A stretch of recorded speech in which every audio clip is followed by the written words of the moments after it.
Hi అందరికీ.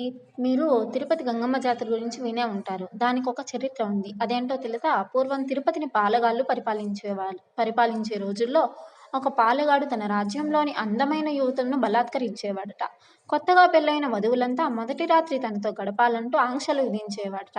ఈ పాలెగాడిని అంతమొందించి స్త్రీజాతిని రక్షించేందుకు జగన్మాత తిరుపతికి 2 కిలోమీటర్ల దూరంలోని అవిలాల గ్రామంలో కైకాల కులంలో గంగమ్మగా జన్మించిందని భక్తులు భావిస్తారు.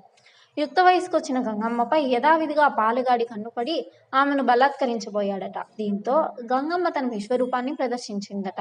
తనను అంతమొందించేందుకు అవతరించిన పరాశక్తే గంగమ్మ అని తెలుసుకున్న పాలెగాడు పారిపోయి దాక్కున్నాడట. వాడిని వెతుకుతూ గంగమ్మ అనేక వేషాలు ధరించి 3 రోజుల పాటు గాలించిందట. అయినా పాలెగాడు దొరకలేదు. 4వ రోజు గంగమ్మ దొరవేషం వేసిందట. దీంతో తన ప్రభువైన దొర వచ్చాడనుకుని పాలెగాడు బయటకు రాగానే వాడి తల నరికి సంహరించిందట. ఈ దుష్ట శిక్షణను తలచుకుంటూ ఆ తల్లి తమను చల్లగా కాపాడాలని కోరుకుంటూ ఏటా ప్రజలు ఈ జాతర చేస్తున్నారు.